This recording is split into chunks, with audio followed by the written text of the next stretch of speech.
quelqu'un qui a toujours vécu à Fraïs. Je suis originaire de Fraïs, mes grands-parents vivaient à Fraïs, ils étaient vignerons sur le village. Voilà, c'était des personnes simples qui étaient passionnées par le métier. Mon grand-père était directeur de la cave coopérative pendant une quarantaine d'années. Et c'est ces personnes-là qui m'ont élevée. Donc j'ai quand même beaucoup d'affinités pour le monde rural. Et j'ai toujours aimé ce côté convivial, ce côté rural, ce côté petit village. 2005, c'est une date très importante pour ma vie professionnelle et pour ma vie familiale. Nous avons répondu favorablement à un souhait de notre fils pour son anniversaire qui a voulu une petite chèvre. Donc nous lui avons acheté cette petite chèvre et ça a été une décision qui a été un déclic pour notre vie tout entière, tout familiale et professionnelle, comme je disais. Parce que d'une chèvre, nous sommes passés à 2, puis à 3, et nous nous sommes retrouvés à la tête d'un cheptel de 30 têtes. Vu que j'étais autodidacte, je n'avais pas de diplôme agricole, j'ai réussi à obtenir une validation d'acquis d'expérience qui m'a permis de demander donc les aides pour m'installer en tant que jeune agricultrice.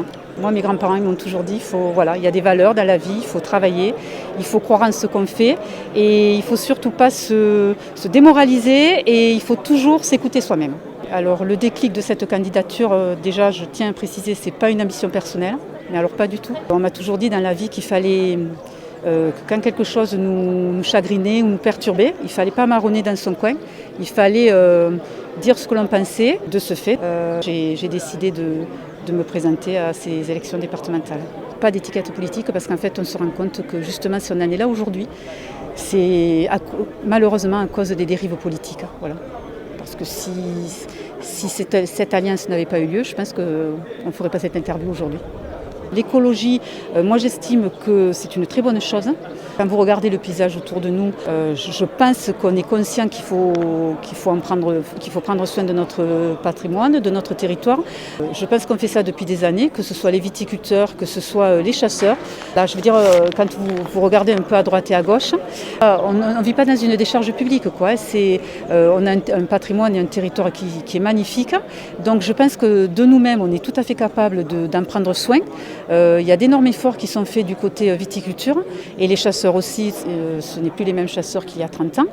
Et là, le fait qu'on veuille nous imposer des candidats qui sont parachutés par des partis politiques, pour moi, ce n'est pas une très bonne chose parce que je pense que c'est une erreur.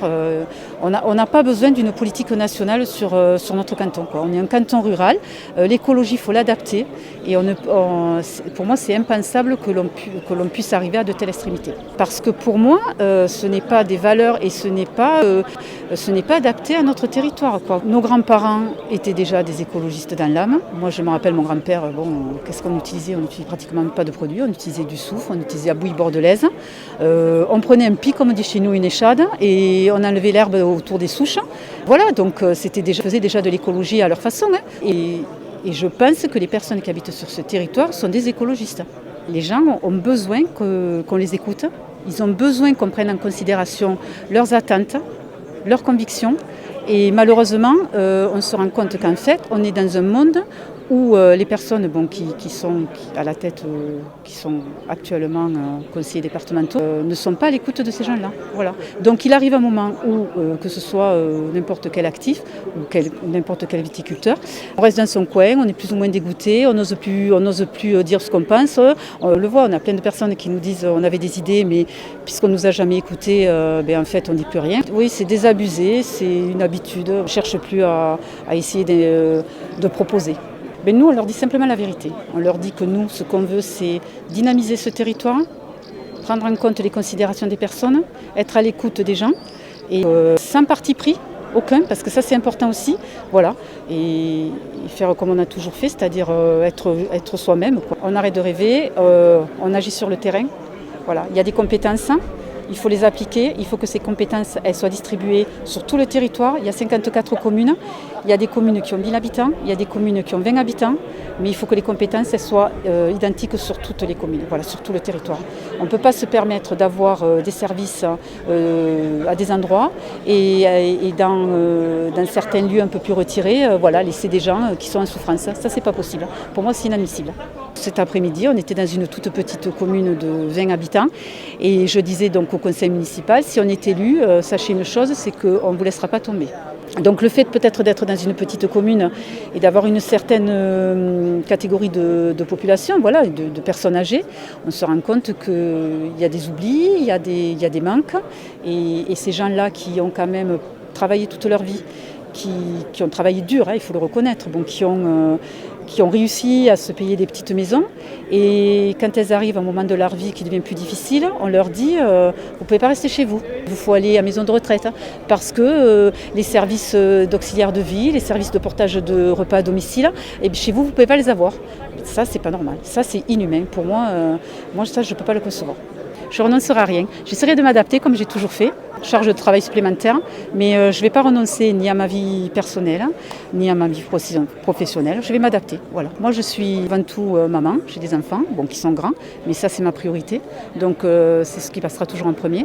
Je suis maire de ma commune, une toute petite commune, mais je la laisserai pas, je la mettrai pas de côté pour prendre d'autres responsabilités. Ça, il n'en est pas question. Mais après, je suis élue demain. Je prends conscience que ça va être une charge de travail supplémentaire. Mais je l'assumerai. Alors moi, on m'a toujours dit que ça ne servait à rien de râler dans son coin. C'est pas productif, ça sert à rien. Vous pouvez râler tant que vous voulez si vous êtes tout seul dans votre coin. Vous ne ferez pas avancer les choses. Il faut avoir le courage de s'exprimer. Voilà, il ne faut pas avoir peur de dire ce que l'on pense, de dire ce qui nous chagrine et ce qui nous perturbe. Et c'est peut-être la seule façon de faire avancer les choses. J'espère que les gens vont comprendre qu'on est peut-être que nous, Ambition Corbière, on peut les aider sur cette voie. Voilà, qu'on est là pour eux. De toute façon, on est là. Ce qu'on a toujours dit depuis le début, on est là pour être à l'écoute des personnes. On est là pour